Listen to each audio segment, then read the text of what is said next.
Imagine a pilot who is assigned to a long-haul flight from New York to Tokyo. The flight duration is approximately 14 hours. The pilot's duty day begins several hours before the flight departure time to allow for pre-flight preparations, briefing, and commuting to the airport. After arriving at the airport, the pilot goes through security checks, attends pre-flight briefings, and completes other pre-flight tasks. Once on board, the pilot is responsible for safely operating the aircraft, monitoring systems, communicating with air traffic control, and ensuring the well-being of passengers and crew. Throughout the flight, the pilot must remain alert and focused, even during overnight hours when natural sleep patterns may be disrupted. After landing in Tokyo, the pilot and crew have a layover before their return flight to New York. The layover may last anywhere from a few hours to a full day, depending on the airline's schedule and the flight rotation. During the layover, the pilot may try to rest and recover from the long flight, but adjusting to the new time zone can be challenging and may result in jet lag. Upon returning to New York, the pilot's duty day concludes, but the effects of jet lag and the demands of the previous flight may linger. The pilot may need time to rest and recuperate before resuming duty for the next flight assignment. This example highlights how the combination of long flight durations, irregular schedules, layovers, and jet lag can contribute to the tiring nature of a pilot's scheduling. Despite efforts to manage fatigue, pilots must remain vigilant and priorities are set to ensure safe and efficient flight operations. Now let's see another illustration, this time of a short-haul flight. Consider a pilot who operates regional flights for a small airline based in Chicago. Their schedule involves flying multiple short-haul flights each day, connecting various cities within the Midwest region. The pilot's day starts early in the morning, often before sunrise, to prepare for the first flight of the day. They arrive at the airport, attend pre-flight briefings, review flight plans, and conduct aircraft inspections. The pilot may fly several legs throughout the day, with each flight lasting around 1 to 2 hours. Between flights, the pilot has short layovers at different airports, typically ranging from 30 minutes to a few hours. During layovers, the pilot must complete post-flight paperwork, refuel the aircraft, and may have time for a quick meal or rest break in the airport terminal. As the day progresses, the pilot continues to operate multiple flights, dealing with factors like changing weather conditions, air traffic congestion, and passenger needs. The workload can be demanding, requiring constant focus and decision-making skills. By the end of the day, the pilot may have flown several legs, interacted with numerous passengers, and navigated various airports. Despite the relatively short flight durations, the cumulative effect of multiple flights, combined with the mental and physical demands of the job, can lead to fatigue. Upon completing the day's flying schedule, the pilot returns to their base in Chicago.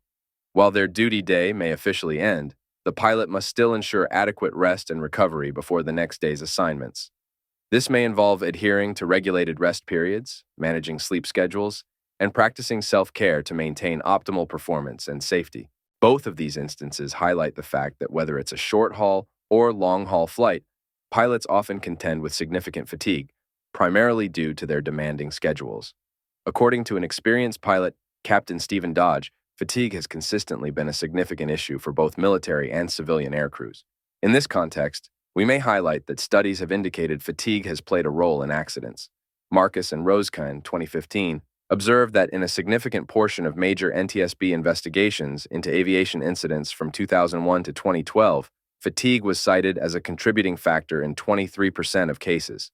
Additionally, between 1974 and 1992, fatigue was attributed to 25% of the Air Force's Night Tactical Fighter Class A accidents. We will now discuss few notable incidents involving fatigue as a cause.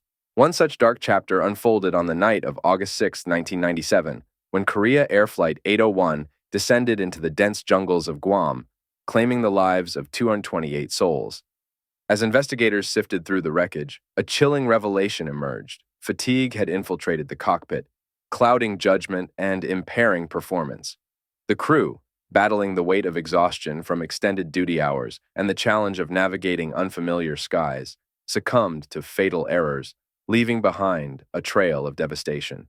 In the shadow of tragedy loomed another harrowing tale, this time in the skies over the Pacific. On February 19, 1985, China Airlines Flight 006 teetered on the brink of disaster as it plummeted towards the ocean, narrowly escaping oblivion. Although two souls were spared the ultimate fate of death, the scars of trauma seared deep into the hearts of survivors. The specter of fatigue loomed large, its icy grip tightening around the crew, amidst the chaos of changing time zones and relentless horrors of duty. Closer to home, the night of February 12, 2009, bore witness to a chilling nightmare as Colgan Air Flight 3407 met its tragic end in the quiet town of Clarence Center, New York. 50 souls perished in the fiery inferno that consumed the wreckage, leaving behind a community shattered and hearts heavy with grief. Once again, fatigue emerged as a silent assassin, weaving its insidious web through the corridors of the cockpit, blurring the lines between vigilance and vulnerability. While scheduling undoubtedly plays a pivotal role in the insidious dance of fatigue, it is but one facet of a multifaceted enemy. The changing time zones, the relentless hours of work, the cruel roulette of rotating schedules, each a dagger aimed at the heart of safety. Add to this the specter of increased nighttime operations and the siren call of longer flight times, fueled by the promise of better technologies, and the stage is set for disaster. Amidst the somber aftermath of these disasters, a harsh reality becomes evident. Fatigue spares no one, disregarding status or renown. It lurks in the shadows, poised to strike unexpectedly.